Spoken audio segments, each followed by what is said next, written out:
validation and the validation error. So the validation error increases, which means the model is not performing as well.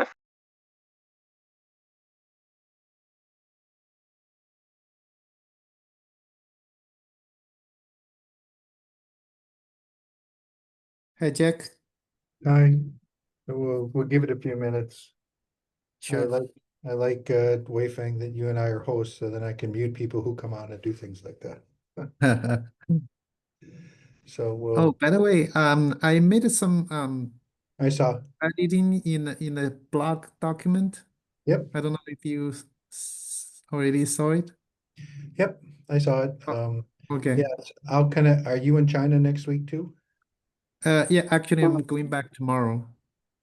Okay. So we'll connect sometime next week. Make sure, everybody's had 2 weeks to kind of view, look at, do whatever they'd like. And so then you and I can agree on a final thing and then get it over to Rob for OCP approval. Yeah, sounds good. Good. And then once it gets approved and we can get it posted, then we can actually start to Yeah. socialize things like that. So Yep. So this way I can let people just trying to publish it in their like LinkedIn or somewhere. mhm.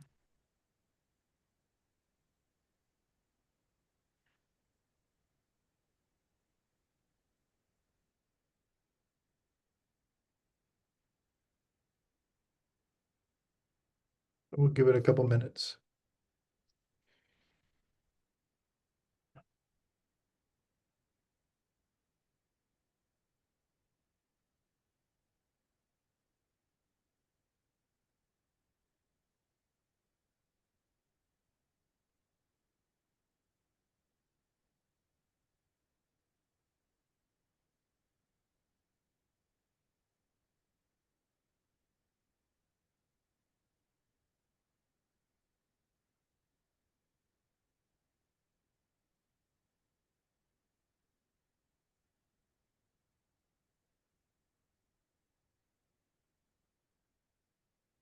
So it was before we get started. So as Weifeng said, so the blog's up, and at least on our G drive, and we're going to finish up edits next week and then send to Rob for approval to post to the OCP site. So any comments, edits, opinions, things like this, you got a couple of days, and then we're just going to kind of move forward. So um, hopefully that if there's anything you want to add about how the group's working versus, we have some specific things around the presentations that are going to get done. But if you want anything about the group, the overall group, the mission, the pieces we're doing, some of those elements, speak up, add, edit, things like that. Weifeng and I'll do a final pass before, I think probably maybe like Tuesday, Wednesday, and then Wednesday definitely would probably be the latest, Weifeng, and we'll get together and just kind of go from there.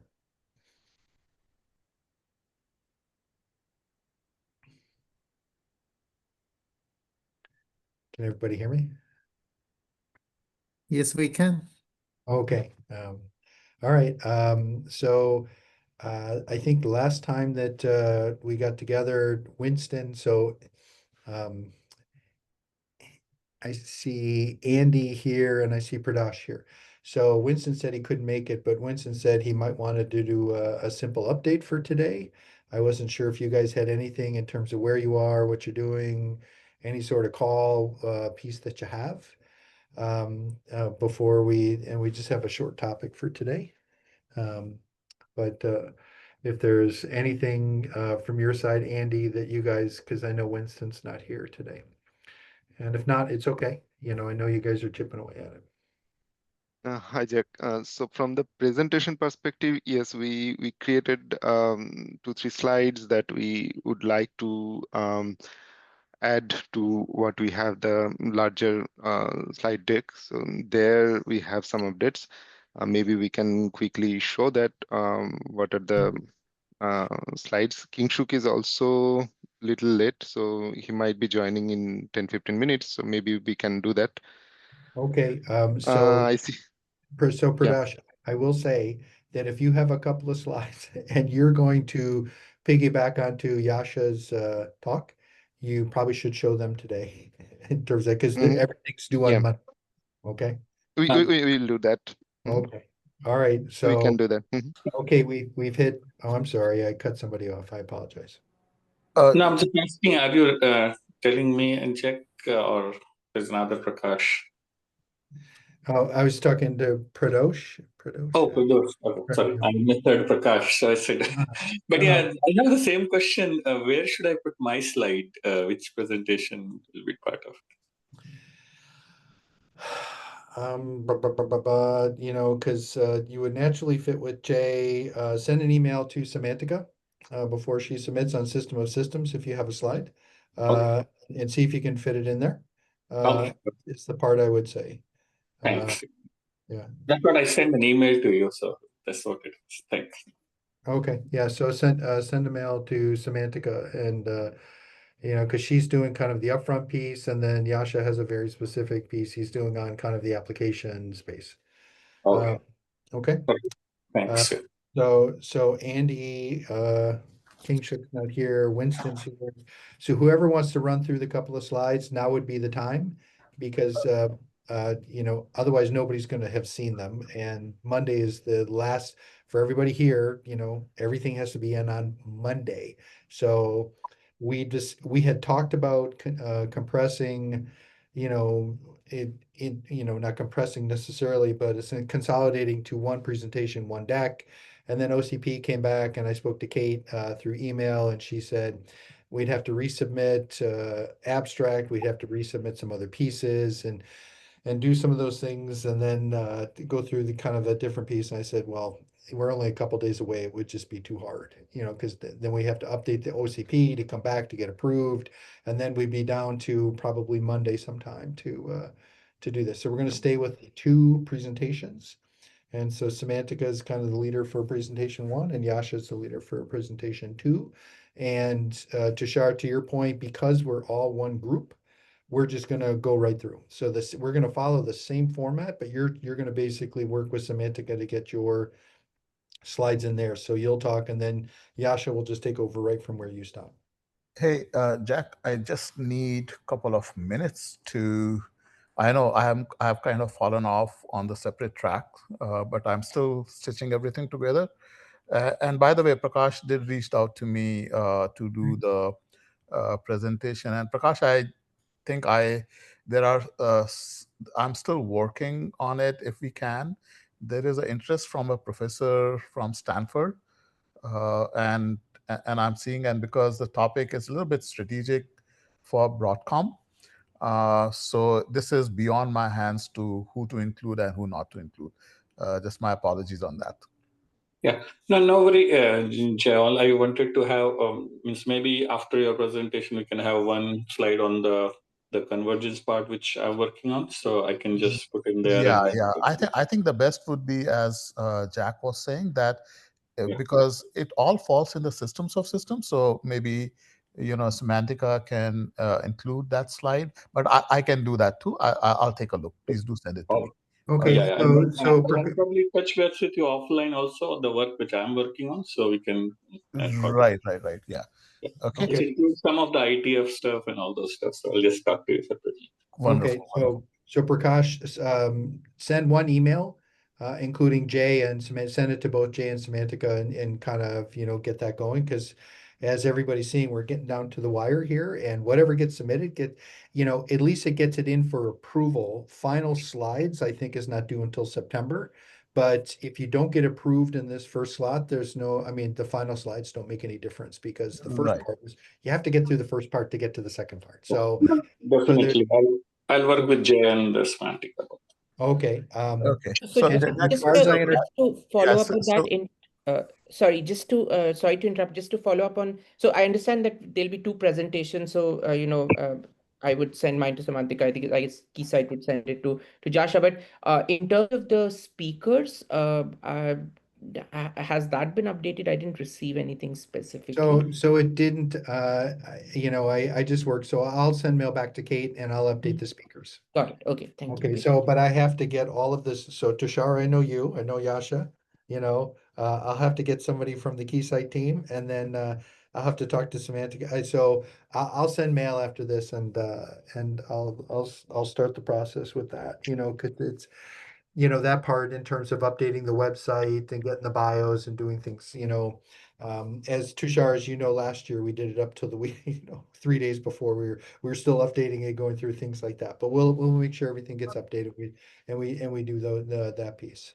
So I understand. So Tushar, you're going to work with Semantica. Prakash, you're going to send something to Jay and to Semantica, and then as far as the Keysight team, you're going to reach out to Yasha in terms of Yes. a slide or two. Yeah, But Jack, I still need a couple of minutes. I'm not done actually, if you don't mind. okay, and no. So I just wanted to close out on that particular space. So for today, I know Pradosh said he wanted a couple minutes, and Jay, you want a couple minutes, and then if we have time, we can go through some other topics. But Come get it. so Hang on, wait to make it. no, so Okay. let me mute one. Okay, so Jay, go ahead. Then we're going to switch to the Keysight team, and then we'll see where we are. And we have another topic for today if we can get to it. So Right. So I'm not doing any presentation. I just want to give an update that how I'm structuring the talk. So the talk is basically talking about the scale ups and how the scale up architecture is evolving, right? And so far we had the single tier architecture, and it's kind of morphing into larger, more complex topologies, right? And then those topologies can be overlaid with the training workloads and may also carry scale out network semantics, right? And how that gets laid out. There are a couple of key components to them. One is the topology aware communication. And the topology, Winston, the work you're doing, I would like to refer your work in that topology discovery is important part. And one of the way to think about the topology is as being presented in the in the proto file, right? So Winston, that's one thing. I'll reach out to you if you can give me a pointer, or I'll just give a pointer to your conversation. So that's one. The second one is for Tushar, for you. I know that I was looking at your paper that tacos, right? The topology aware collective communication. Yep. And I couldn't really place it how it can be used for a polymorphic architecture where things need to change dynamically runtime. Right. Yes. Great question. So I'm happy to talk more in detail. I think the short answer is today it assumes that the topology is static, but in fact, that's something we want to kind of work on next, where things are dynamic. So I guess the idea is, if things are changing, some signal needs to come up, and then the algorithm would rerun and synthesize something. Correct. So that's So I'll bring in that, and then further up, there is a lot of work which need to happen at the higher layer, which is some kind of a nickel or some collective library besides, once the tacos does the synthesis, and also the schedulings, which are done either at the slum level or at the some kind of a NUMA code which is running. So that's the structure what I have, Jack, and I think I would like to bring Winston's work in that as well as Tushar's work in that. That's all I wanted to talk about. yeah, so in terms of because I know Tushar, you presented last year at OCP as well as the micro on the tacos work. So Yes. Jay, if you're looking for also the slide deck that goes as a companion to the paper, Tushar had some really nice animations, some pieces which kind of walk through the flow in a couple of pieces, which was really nice. Yeah, I see hands up from Pankaj. Yeah, so I have a quick question for Jay. You mentioned scale up evolving in the direction of carrying scale out constructs also. Are you thinking load store driven RDMA, or are you thinking something else here? That's a good question. So typically, I'll keep it short because there is other agenda. So typically we refer scale up only in terms of load store and atomics, you can extend that on elastic or extended scale up and change it to send and receive, right? And people have a very religious opinion about that, but you still want to keep the locality of the scale up to either load store or send receive at the most, but you don't want to go on any kind of RMA construct. And that's where the topology discovery and what kind of characterization of the topology is there, etc., comes in play. Yeah, I think, and I was at some Facebook events called Networking at Scale, and there were some nice presentations about PyTorch, how it's evolving around something called symmetric memory. So, and the motivation for that was interesting in light of what discussion we are having. So one of the things they were discussing was how traditional collectives followed by traditional compute is injecting pipeline bubbles. And so they are having to take apart and allow developers to write their own fused collectives on top of what's built into PyTorch, and therefore having to expose an abstraction below collectives, which is a PGAS memory model. Right. So this is again a long topic. I don't want to distract this meeting too much, but the fact is that focusing only on collectives, there is actual code that got released within the last few weeks that is changing how upstairs developers want to think about scale-up fabrics. Yeah, you're absolutely right. Yeah. Jay and Pankaj, I'm sensing that the word scale up, simple scale up, is not covering the major 2 points that you guys just talked about. At one point, we say that scale up is load store and basically for parallel processing concepts, whereas scale out might be distributed and not necessarily load store. That's one time we say that. Another piece is we talk about scale up as being using the native connection to the processing element until we have to change. But recognizing that some of these processing element XPUs don't necessarily need load store. They just do short kind of sends, put and get kind of things. But by some definition, it is scale up, but it is not parallel processing load store. So it would be good for this esteemed people with this presentation or white paper to clarify that so people can speak the right language. Yeah, no, Siamak, you're right. I mean, and today industry has not coined a term for it. I'm referring it to as a scale up. I don't think it's a good name, but eventually some smart person is going to come up with the name. But you're absolutely right. The characterization changes between the local GPU communication versus even scale up fabric, the way we talk, versus scale up, right? And that's where a lot of interesting work is going. And as Pankaj was saying, that this is affecting all the complete layer, and it has to be done in a very polymorphic way. It's a very dynamic changing topology, workloads are changing. How do you figure all this out? And so far, people are working at a very point problems, right? Good point. I won't take more time on this. Jack, sorry, I took more than 2 minutes.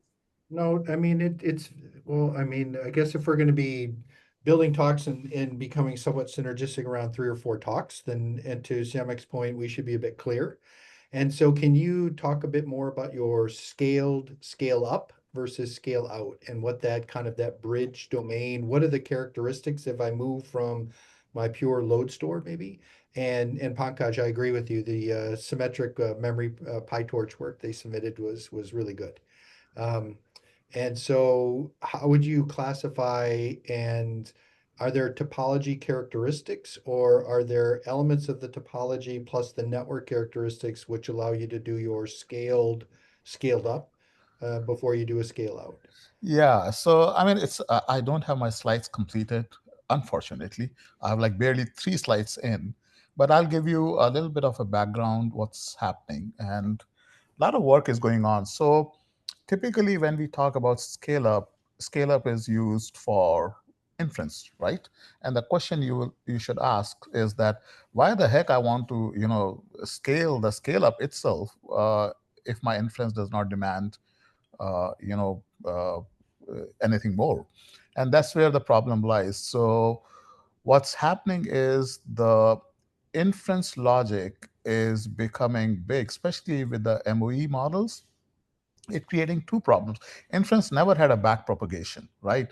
Now what's evolving is something we call as a MDI, which is a sharded model. So that's model data inference, this model distribution, MDI, model distributed inference, right? Where model itself is distributed to the endpoints.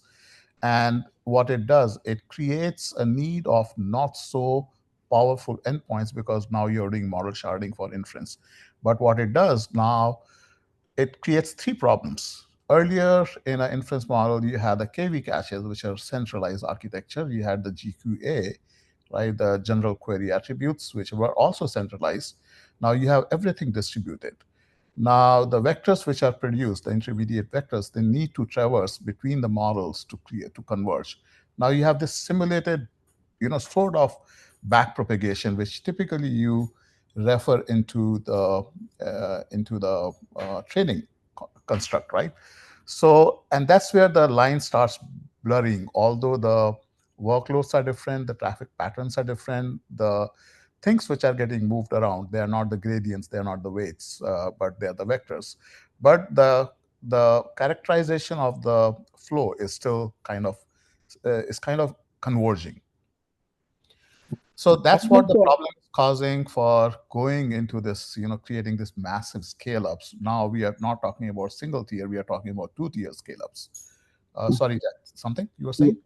Yeah, Jay, one thing isn't like, one thing is which technology and which application, but other way to look that is that, which is literally meaning of the scale up and the scale out, that scale up is within the pod and scale out is across the pod, right? Not necessarily, Prakash. No, that's not true. That characterization is incorrect, right? You can have a multi-rack scale up, and it depends essentially at the reach. So typically we want to stay within the copper interconnect, and copper interconnect can reach, easily to 10 meter comfortably, and that can create even a 4-rack scale. So yeah, no, whether it's we call it racks or the cluster or the pod like that, we can decide. But what I'm trying to say is that within the one location, it will be the scale up, and when it goes across the locations, it will be scale out. That's the literal meaning that's of not the... how it's. That's not physical characterization does not define a scale up or a scale out. Right? That's a physical attribute. That's not how we look at it. If we look at mainly in terms of what is the workload characterization to define a scale up or scale out. Scale up by definition is memory semantics. Now, how do you create the memory semantics in a physical topology is implementation detail. You can create, you can use a optical interconnect, right, and still have a memory semantics. The question is then your load store latencies are a little bit longer, right? So what I'm facing is that when we talk to customers, they want to know more about like how the things will be deployed. So I'm coming from the deployment perspective, not like internal. Yeah. But you are right that scale out is more like RDMA construct, and scale up is more like a load and store so far. But when we talk to the customer, we found it that they are saying that, oh no, within the within that reach of whatever. Fiber and the copper cable decide, we'll also want the DMA construct there too. So this is exactly the reason I thought that maybe we need to clarify these. The simplest way for me to internalize the word scale up is not load store versus get put, but the device, the compute element, the XPU, native interconnect, whatever it needed, inference, training, even symmetric multiprocessing, whatever that is. If that particular native interconnect grows and grows and grows natively, it is still scale up. It could scale up by that definition through multiple switches. But when it needs to bridge that to some other protocol for much bigger system, therefore sometimes goes into Ethernet things or InfiniBand things or such, that is distributed computing and scale out. So Siamak, I mean, today you have scale up, which is using NVLink switches, right? It's a fabric. Okay, you Yes, can exactly. very well, And that you can very matches well have that that as an Ethernet exactly. hole. And that matches the definition I was using. In that case, the fact that it is load store or moving blocks of data is a don't care. They do whatever they need to do. No, but that's not true. The reason you have a tight coupled fabric is because there are demands put by the memory semantics. Load store has a very specific demand, right? Can you put IB there? Probably not. No. Fair. We will not put IB, but I should not, and we should not demand that an XPU entity choose load store if they don't need it. And Of they course. can scale Of course. up. Yeah, They of can course. scale up using their technique. Right. But that goes back to what Prakash was saying, right? I mean, that, I may not have a need, even in a scale up, I want to do RMA transactions. And that's perfect. And that goes to what I was saying earlier, right? It's so evolving, the application space. Let's say I'm an application writer and I don't have really time to, leverage my optimized local fabric for whatever reason. I'm lazy, right? I should be able to use my fabric, which is, let's say, a scale-up fabric for RMA semantics. Why not, right? Does the hardware support it? Today, NVLink does not support it, right? And that's where, a little bit of, I'm doing an Ethernet pitch. Ethernet pitch is so fungible. Ethernet is so fungible. You can do on a same Ethernet switch, scale-up semantics, memory semantics, and on the same, you can do network semantics. And that's where the polymorphic architecture becomes very, very interesting. You see what I'm saying? Right?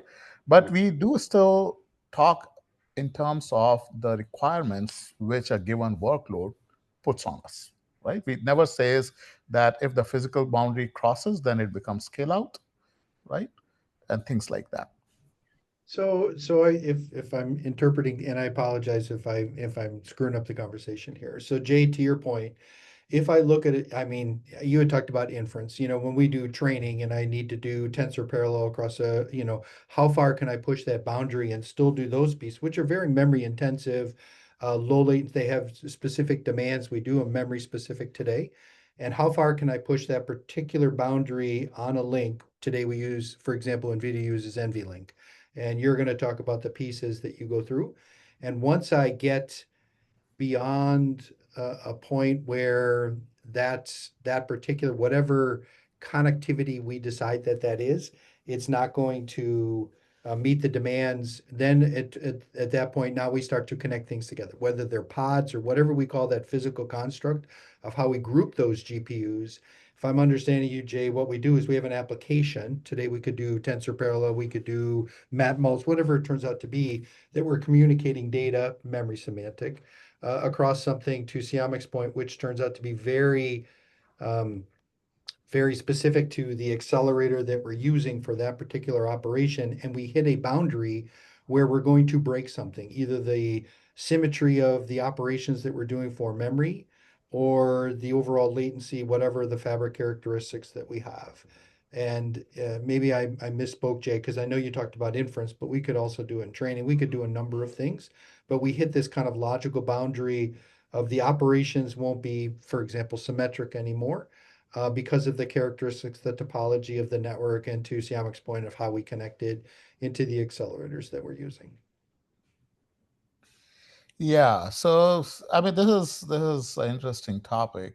I just want to plug in the work which team is doing here, leverage it and highlight, Jack, the things which you have said. And just to add on that, like to have this conversation kind of We started talking about the convergence, because then we are talking about the one single system which includes both. So then we don't have this kind of confusion. But yeah, we'll work with you at least to plug in the stuff, and then we'll. Yeah, Okay. my comments were trying to accommodate Prakash's concern in that we talk to different people, some very technical, detailed people. Some people are customers. Some people are just industry analysts. And say, okay, I have a scale-up system or not. It would be good to know what that means. And today, at least, if I just, in a jargon, just say I have a scale-out thing, based on the general purpose compute, HPC models in the past, MPIs in the past, and all of that, people immediately think Ethernet, or now at best, RDMA using InfiniBand. That's how people think today. Now, are we going to change that notion, or you adopt that particular terminology because it's been useful for people to sell things, buy things, manage things, and now use scale up, which is a little bit more technical in the area that's closest to the processing element? Yeah, and I think, Shamik, to your point, is we've conflated the two for, to your point, we've talked about the operations, but you said, okay, for scale up, and then, we have this inflection where we go to scale out, and it's been kind of this delineation that we've carried forward. And I think where we started today, and I want to make sure as a team as we move forward, because now where you and Prakash, we really talked about kind of these two things with that clear line. And Jay started today with this scale up. And I just want to make sure as we kind of go through, as we go across the spectrum, and so it's far more continuous versus discrete, that we're on the same page, especially as we go into the global summit. We don't, we don't need to go, add more confusion, but, as I think, Jay, to your point, as we start to introduce some pieces and how we may handle some of the operations, the algorithms, some of the things that we're doing that doesn't quite fit into a scale out, but we can handle in this hybridization of this scale up to extend some particular piece, some use case, some particular application dynamic. That would be great that we all kind of head in that direction, Jay. I think one of the things here is that you can start something off small and it keeps growing on you. And the thing that you can reconfigure easily in a data center is the networking. So it's a part of what we're trying to do in the Open Atomic Ethernet group is look at how do we improve how the network's performing for a particular application. So can we pick up metrics on things from like the application level, which is like socket connections? Can we get information from that level to redirect how stuff keeps getting redeployed? So I'll have to think about. Go ahead. I just had a really quick comment. I think that when you look at the latest software developments around, things that use NVSHMEM as a backend, and for example, PyTorch symmetric memory, synchronization is always an issue when you are doing load store semantics. So we will need something to. A lot of people, when you ask them, how did you find out that somebody finished writing so you could read? They say, I was polling. Okay. There's not an uncommon answer in scale-up words. It's completely unsatisfactory answer from a power, energy, etc. point of view. The kind of guys So I think the kind of guys that write Python code never look at what the hardware does, really. That's right. So I think part of it is, yes, we talked about how data moves, but with memory semantic, synchronization of some kind is an absolute requirement. I think ordering is another thing which you have to wonder, like whether it is required or not.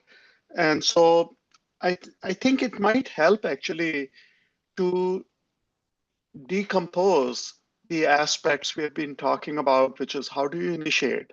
How do you know something is done? What data movers do you use, point-to-point or collective? What address space architecture? Are you in a unified virtual address space?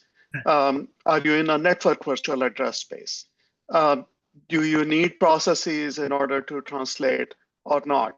I think that these things need to be teased out. Maybe there is like a dozen or fewer of these things. So And it may be that scale up and scale out are not the only categories anymore. There's more out there that we haven't discussed yet. So Pankaj, can a dozen, I would agree, as you start to go through and we get kind of the combinatorics to it. What would we pick as a first one that would allow us to judge kind of the schema template language that we built that would make it easier to do the other 11, for example? Do we have? Yeah, this is a really good question. And the question that begs, why do we have memory semantic at all? It has to do with what Siamak was saying, that in a CPU native interface, the microarchitecture pipeline is able to hold its breath when you use memory semantics. And some architectures like GPUs have extended that holding of a breath concept to a little bit longer than 80 to 200 nanoseconds to more in the 400, 500 nanosecond range. Okay, closer to microsecond. And I think part of where we start is, do we have essentially a synchronous architecture or an asynchronous or IO domain architecture? So are you doing most of your data movements, initiating them using a memory semantic sort of hold your breath architecture? Or are you in a async issue and wait concept, which is typical of IO, but sometimes like Huawei and others are starting to use that for memory as well. Okay, I think that's point number one around which the architectures bifurcate, Jack, to quickly answer your question. Yeah, so and I understand. And then for some applications, we actually use both. So I can, okay, I have a flight home. So I can posit an example that I'll post for Monday. And if I don't get any objections, I'll pick that we can start to walk through and say, okay, as we start to, and I can't use, as we start to handle larger problems with larger ecosystems, because I'm hesitant to use the word scale at all. But as we start to grow these things, to your point, Pankaj, now we look and say, okay, based on this, we're going to start to look and say, now we have synchronous domains, and then we have to connect asynchronously. How do these particular aspects work? What are the communication patterns that we definitely go through? And to what Jay was talking about and asking Tushar, where do we become topology aware? What parts aren't, in terms of some of the things we go through? And to your point, one of the things that was really nice in terms of the at scale was the thing about scaling to 100,000 GPUs. And so maybe what I'll do is use that as a template for us to have a dialogue around where do we start to look at kind of the, the synchronous elements that we're connecting asynchronously. And they did talk about some MV-SHMEM as well as some of the more of the Gen AI Llama 4 kinds of things. So Pankaj, I'll do that onto the thread. And if there's no disagreement, I'll just start on that. Yeah, Unless can somebody objects. email me or chat me the link to the latest white paper? I'm not an author on it currently, and I get permission denied if I try to access it using group messages.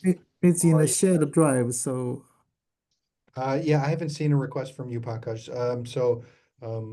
I'll send you the link. I'm sorry. So, or if Weifeng, if you have it and you can do it in chat. But okay, so let me put this. Okay. Yeah, okay. Okay. It's the link. So from a group, perspective, we still have to September, in terms of the way we're going to iron some of these things out. So Jay is, he said for his particular talk, we're going to do scale up, scale up, and then scale out. And so we're going to kind of go through this blending. And so to Prakash and to Pankaj and to Siamak, we're going to kind of make sure that we're a little bit more in tune when we get to there, that, we're not conflicting, but, we're really supportive as we start to go through some of these pieces. So we're kind of speaking from the, all from the same book here. And Pankaj, to your point, prior to the global summit, I'll get the example up. Yeah. Maybe. And I would say just one quick point, that I would say that right behind how you initiate data movement I think very quickly coherence is the other thing, which is, do you have to do something special to get the latest value? Okay. Maybe a simple yeah. simple table to maybe as rows we will have scale up, scale up, and then scale out.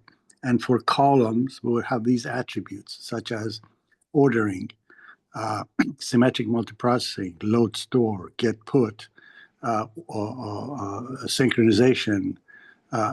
Some of those things to just then say what means what, and that would be very. Okay, that would be a good visual, Shamik. That's a fair point. And then Pankaj, to your point, that would actually start to look at kind of the different application spaces as well as how far, when we start to look at, Shamik, to your point, a little bit of a different dimension as we grow GPUs, what sort of things impact and how some things go through. I'll put that table into the Google Drive then, and then as opposed to an email, and we can start to bash from there. But hopefully from there, we'll all align on kind of this continuous language as Jay was positing, and we can go through there and we can make sure that we're really clear as we go into it. So. Jack, sorry, I need to drop off. So Okay. just wanted to give that update, and as soon as the slides are there, I'll share with the team. No, I really appreciate it. Thanks, Jay, for the time. And I'll ping you separately anyway, just to make sure we're on the same page. All right. Thank you. Thank you. And Winston, I'll reach out to you, Tushar, you as well. All right. Bye-bye. Okay. Okay. So Winston, Andy, whatever, you had a few slides you wanted to go through because we're submitting everything on Monday. So if you wanted to, Sure. Andy, somebody, Pradash or Andy said you had a couple of slides you wanted to go through, and Yeah. So I can share the slides. I see Kingshuk also joined. So maybe let's see. Yeah, maybe we can, because he will be the speaker from Keysight side. Okay. Let me share. So Jack, we have this 5 minutes lightning talk. So we have just prepared 3 slides. It's just the first draft. This can be submitted and can be refined later on if we get a little more chance. So slide 1, we primarily talk about the complexity of I'd say design and deployment complexity of AI and HPC network. And it's massive in size, and there are various kind of components present in it. So how do we describe such a network? We do have some models which describes individual devices. We do have some models which helps us to manage individual device, configure, etc. But how do we describe or define this interconnectivity across this large number of heterogeneous devices in a network? And moreover, how do we describe it in a machine understandable format? So that was the problem statement. And with that problem statement, as a proposal, we want to introduce infograph. Pradosh, if you can go to next slide. So this is where we introduce infograph, and we talk a little bit about its benefit, what it is providing, that there is a hierarchical schema, and it primarily defines the interconnects and some properties of the devices. And this is a 5 minutes talk. So quick overview we want to give is that this proposal currently under development, and it has 3 stages of development when you want to describe a topology network interconnection. Is that first you define your inventory, put different type of equipments that is present in your topology or in your large network. And then in the middle, you just define the interconnections between these individual devices. You can go even at the port level, at the network level, and the connections are defined in a machine parsable manner. And this hierarchy is also since this is structural and hierarchical, it's even very friendly to large language models. And then finally, in the third column, what we are showing that you can add your own spatial annotation to a specific device or a specific group of device. Say, for example, you want to tag in the location information for certain group devices. You want to classify certain devices as single pod. So all those things goes as a part of annotation. So that's a very short introduction to graph. And then next we talk about where are we and where we need help. Pradosh, next slide. So there are two areas where we are focusing right now. First is that iterating over the infra graph proposal itself. And that's where we definitely looking forward to contributions in terms of feedback and direct contribution in creating the, I'd say, this schema. So that's one stream. And the second is to prove out the openness and the effectiveness of this proposal. We are also enhancing AstraSim with Tushar's team. Is that so that this infragraph becomes the network, it's a network description input for AstraSim, and then AstraSim consumes it for simulation. So that's the project where also we are looking for contributions from community members in terms of ideation, feedback, providing us the use cases, and we model those use cases, and maybe we use them in simulations as well. So that proves out the proposal. So that's where we are, and these are my 3 slides, and this is broadly I thought of talking. So comments.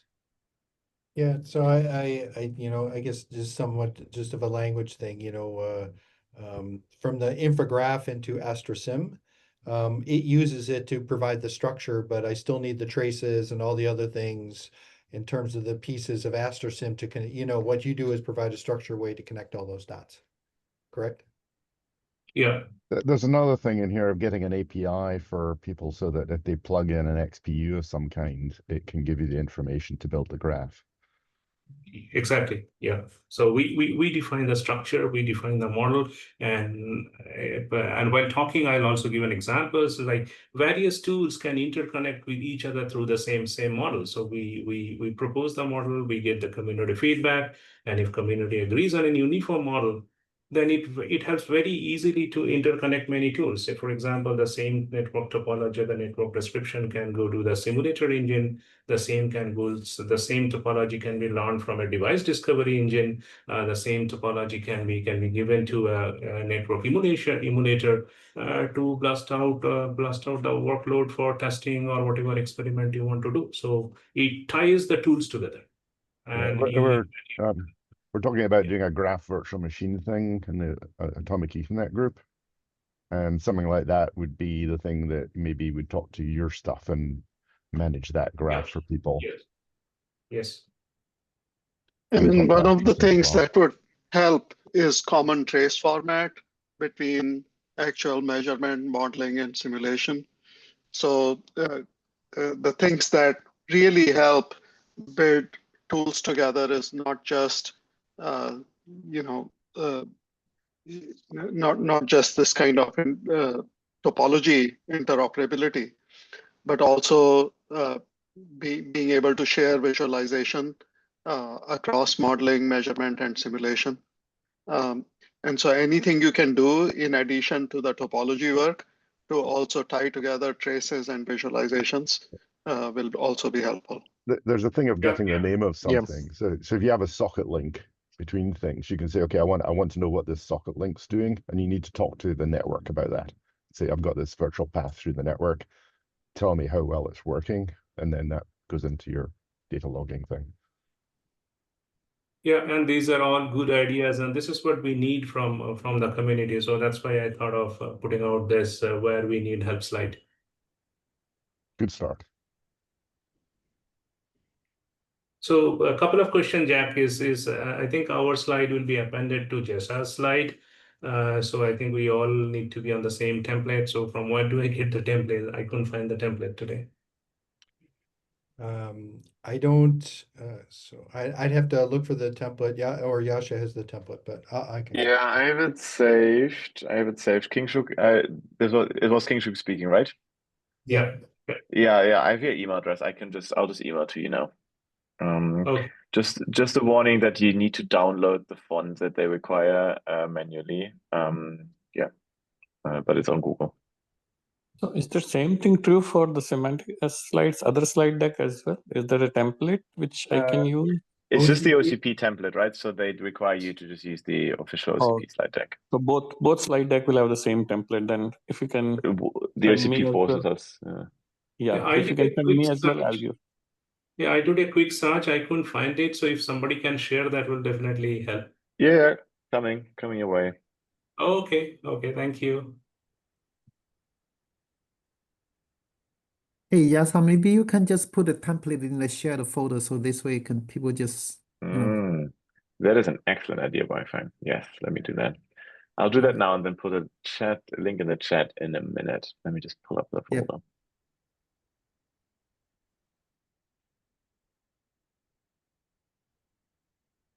Yeah, because King Shook, in anticipation of some of the questions, we had the conversation with Shamik last time around Netlist. We've had the conversation around if we connect to Redfish, if we connect to OpenConfig, Yang models, a bunch of things like that. And so if it would be great if you, as you talk, that you say this is not the Uber schema model language for everything that we'll go through, but it allows us to connect some dots. And we can hook to other things that may already be in place. Is that fair? Yes, that's part of my talk as well. I will also try to explain that how it complements all those things. Yeah, because I think I can't speak for the group, but anytime we try to do an Uber model of any kind of things like that, it never works. And then every vendor tries to do vendor-specific extensions, and then it gets back to, I think, what Pankaj was talking about. Now every trace, everything, they're all unicorns, and Well, it makes I think the trying to do a common language thing always fails. I think you can say, I'm going to do APIs for my stuff. Here's my APIs and how it maps to what you're interested in. Could you say more, Kevin? So you're saying yeah, I mean, you plug something. So the part of the methodology I'm looking at is like you plug something in, it's an XPU, it declares itself in a VLAN, and then you can query it as a network interface as to what it does, like things like SNMP and stuff. So if you add new features, that's fine. You just sort of declare those somewhere in your interface, and then people can use them. But trying to get things into a common language, which you sort of punt around, is always fails. At some point, it just gets too big. Well, and I think that when King Shook presented at the Open System for AI, or Winston did, the first thing came up and said, we already have languages. Why would we do it? And then it went down the kind of that rabbit hole, Kevin. And at that point, okay, how would we connect these? Or, hey, this is an endpoint which is already handled by something else. And how would we connect those versus just to say, well, we'll build a common language that, one hammer that hits all nails, and that was not well accepted. Yeah, I mean, you kind of want a network space for doing some of this stuff where you say, okay, I'm going to do a VLAN, which is the control plane, and anybody that's controllable pops up there, and they've got a name, and I can ask them what they do and what they want, those kind of things, and make it live. Okay, I'll have to think of that about that specific one, but okay. Okay, we have a couple minutes left, and any other questions? As we're kind of closing phase one, going for OCP Global Summit. Are there any other questions? Anything we speak up? Weifeng and I are going to work on finalizing the blog. Everybody's finalizing their presentations for Monday. I have an action to work with Kate to get all the names up. So I'll reach out to Semantica, make sure that we're clear about that. And Yasha, I'll reach out to Yasha and whoever's going to be the secondary person, make sure it all gets up. And then you're going to have whoever gets added will have to go into the bio to make sure that we have, the bios and the pieces and all those things are there.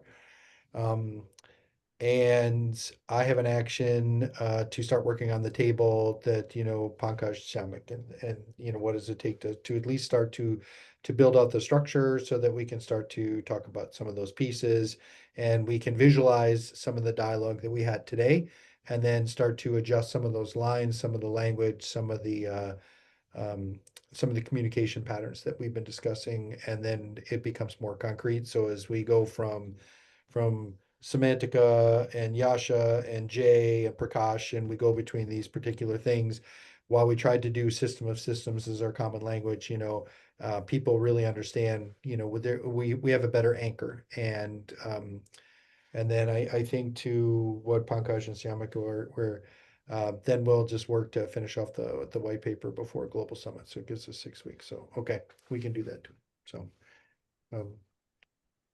Tushar, I have some Master Sim questions about, how I built my model and data services. I'm not going to start with 4 minutes left. So, but I'll reach out to you, and I have some specific questions. I know there's a lot of things that we do around collectives and training and specific operations around GPUs. And I'm changing workload types, so that's the same thing we talked with Alana and the ML Perf team around data services, around inference. And so now it's I'm still using GPUs, I'm still using CPUs, I'm still using NPUs. So to Kevin's point, the XPUs, but now it gives me a way to compute, transform, things like that feed into the XPU plane for computation. Okay. Sounds good. Okay.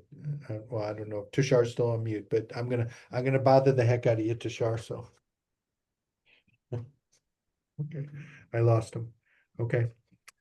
Just as you were enumerating all XPUs, CPU, NPU, IPU, GPU, a new one that's coming up is perhaps FPU, Fabric Processing Unit, the element that's within a switch or within a device that has multiple ports to many places. Okay. So, so I understand what you're saying. I'll have to figure out how to I think to Kevin's point, if I look at them as network devices, that would probably be a little bit easier to add. I'll have to think about it as we go through it, but I'll put it into as we start to go through in terms of some of those specific spaces. And then I think because I'm using an NPU to do the POC today.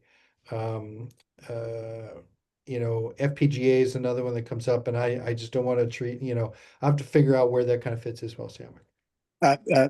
Just maybe what I was trying to highlight is the element, if it's FPGA or an ASIC or whatnot, is not as important as its role. If it is inside the switch, but it is individually addressable, just like another device or whatever, or if it is in the switch and based on whatever you can fake it all. I mean, you can fake all this stuff and just have things that appear in a VLAN as IPv6 network address things, although they're not actually on Ethernet. They're on PCIe or they're on some other kind of link. As long as they're connected somehow, you can fake how you talk to them and create proxies in the drivers and stuff like that. So we can normalize it. In our last 2 minutes, so Siamak, the way I interpreted what you're saying, I look at it so from Kevin's point, so I look at it less in terms of the type of device, but like I have some that are integrated, some that sit host bound, some that sit network bound, I have some remote. So I can look at where it sits and what it does in terms of that. So I'll start to chip away at that. Okay, thanks. Yeah, because for me, like I build my POC, my NPU is an integrated element versus what I'm abstracting it in such a way that I could make the NPU and a remote element across CXL or something like this, which, so it really depends on where it sits and how I use it in terms of this versus an integrated element of some So I have somewhat of what you're asking, but not quite, but I can extrapolate the logic and run it by you. That would be good, but I want to make sure that we capture the comment that came 2 minutes ago. If the device can be enumerated or discovered using the old technologies, such as that's a network device that sits on a PCIe or whatever, that's fine. That's taken care of. But I'm sensing that new things are emerging. People come up with methods to aggregate things within a switch. Just because it is a switch, not because it is a network element or a PCIe device. So that perhaps needs a new name and new way of discovery. Is it addressable or is it just through processing or end processing? That kind of stuff. I think that overlaps with a couple of other groups, though, like the Atomic Ethernet guys and also the Open Chiplet Economy guys. Okay. All right, so what I can go, I'll do the initial swag and then we're gonna edit. So we have a lot of voices and even if I have to capture and do the edits, I'll do that, but I'll capture as we kind of bash it, but thank you. Okay, so we're at the top of the hour. Any other comments, that we would like to close on for Global Summit? As we're kind of getting ready, and Shyamaka and Pankaj, Kevin, I'll definitely work on the table, the pieces, going through in terms of that, and then we'll finalize out the blog piece, and the table becomes the generator. So we'll work quickly on the table to drive into the text for the white paper thing. Yeah, one quick thing, that template which got shared needs some access things. So I already requested just in case. Okay, I haven't looked at my Gmail, but I will look. Let me check on it now to see if I get a request. Okay, I don't see it right now, but I will go look. Okay. Thanks. Thank you. Okay. I appreciate everybody's time today. I appreciate the lively dialogue, and I'm looking forward to everybody having a great OCP Global Summit as we prepare. And it seems like we have a lot of interesting things to advocate and evangelize. So thank you very much. Bye, Jay. Okay. Thanks. Thank you. Have a good one.